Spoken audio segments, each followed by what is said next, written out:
जो आदमी 2000 करोड़ रुपया कोचिंग इंडस्ट्री से कमाया है, अगर वो मेरे ऊपर इल्जाम लगाए कि अवधोजा ने पैसे के लिए कोचिंग छोड़ दी, तो मैं तो छोड़ूंगा।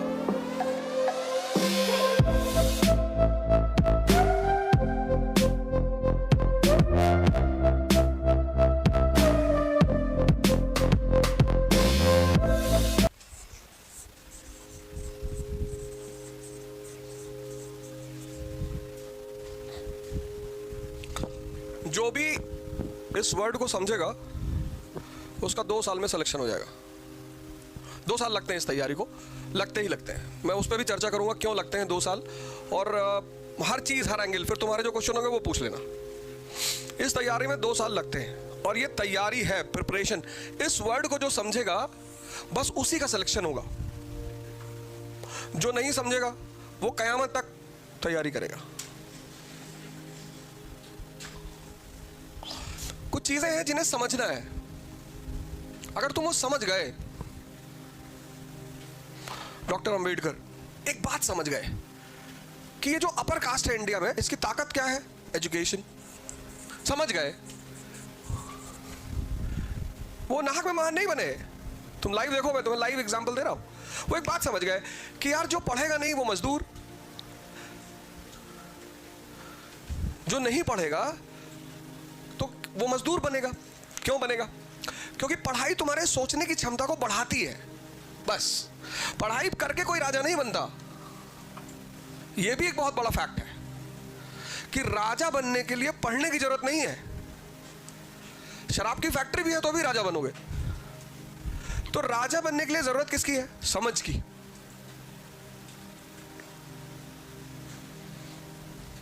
यहां पे तिलक लाइब्रेरी है जस्ट बगल में। मैं आज देख रहा था उनकी मूर्ति लगी हुई है, गंदी सी, सब कूड़ा करकट फैला हुआ है, कोई साफ करने वाला नहीं। क्यों? क्योंकि वोट बैंक नहीं है, यूटिलिटी नहीं है, जरूरत नहीं है। राजा बनने के लिए जिस चीज की जरूरत है वो है समझ, नॉलेज नहीं। समझ डेवलप करने का सबसे बड़ा तरीका है एजुकेशन। सबसे बड़ा एजुकेशन। तो एजुकेशन जब समझ को बढ़ा देगी तो वो आदमी अब लेबर तो करेगा नहीं, राय देगा।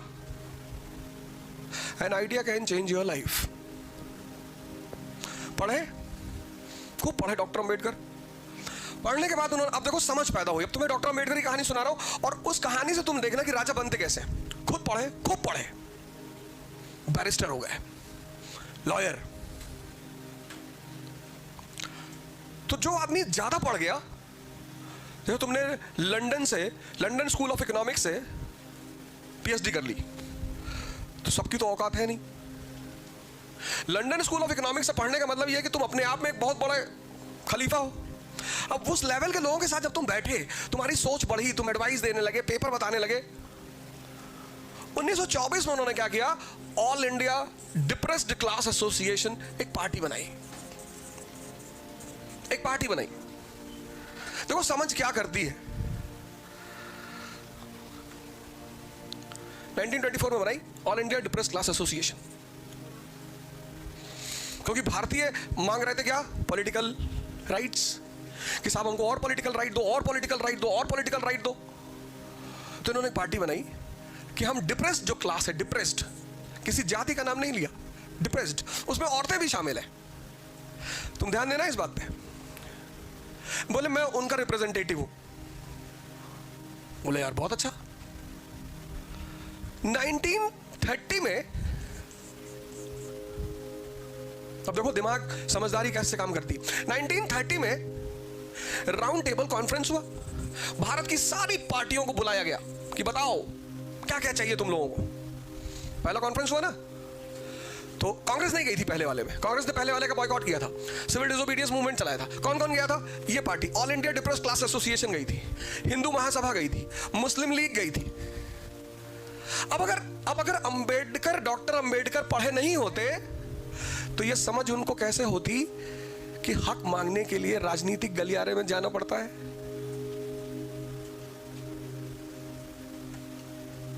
देखो समझ का खेल है ये। उन्होंने गन नहीं उठाया कि मार डालो सबको, ना ना, ये देखो समझ का खेल। ब्रिटानी सरकार के सामने बैठे, बोले आप क्या मांगे? तो बोले यार ऐसा करो, अब देखो आईएएस बनने का तरीका बता रहा हूं, इस कहानी से गौर से सुनना। अब मांगना क्या है, तुम रिप्रेजेंटेटिव बन के गए, अब 545 लोग मेंबर ऑफ पार्लियामेंट है, लोकसभा, सारा कानून वही बनाती है, और 545 में से 400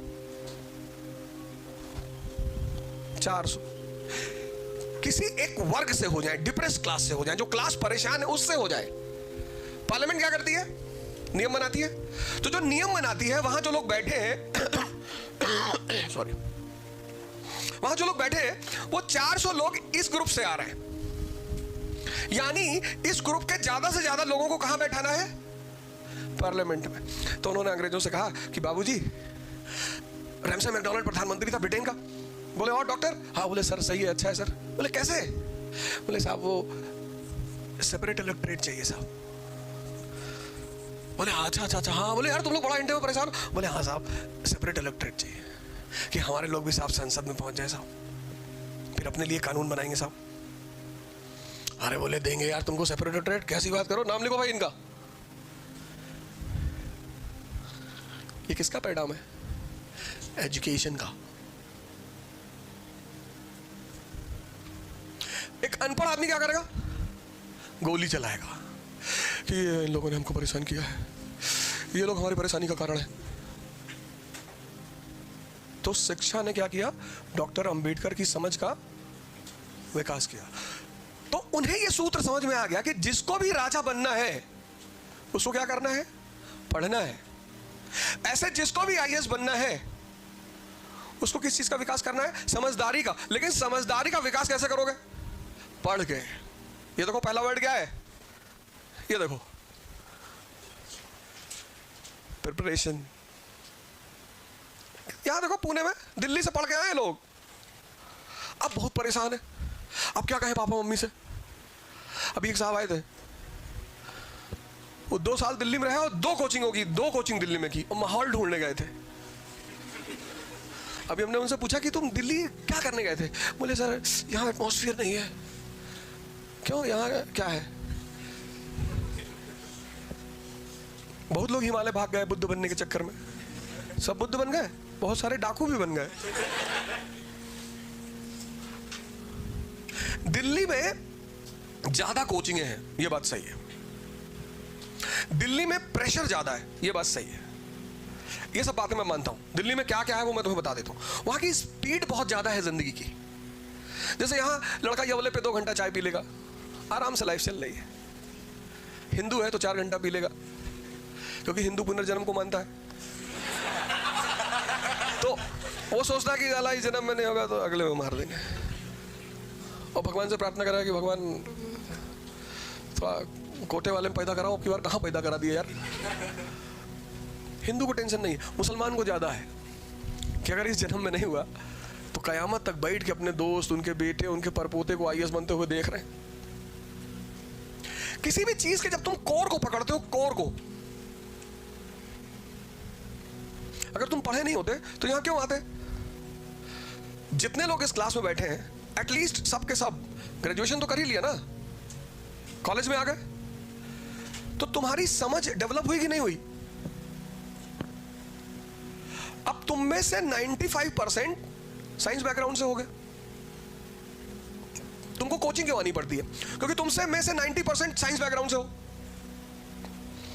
तुमको क्लास 10th में कहा गया था कि हिस्ट्री पढ़ के किसी को नौकरी नहीं मिलती, और दोबारा जीवन में हिस्ट्री पढ़ना ही नहीं है। तुम बड़े खुश थे। तुमने 11th में पीसीएम लिया, फिजिक्स केमिस्ट्री मैथ। फिर तुमने आईआईटी की कोचिंग कोई ज्वाइन कर ली 11th में ही, कि 11th का सिलेबस भी खत्म कर लेंगे और साथ में आईआईटी का सिलेबस भी खत्म कर लेंगे। तो 11 12 तुम आईआईटी की इंजीनियरिंग की तैयारी की है, 10+2 क्वालिफाई किए। फिर क्वालिफाई करते हुए अगर नहीं हुआ तो फिर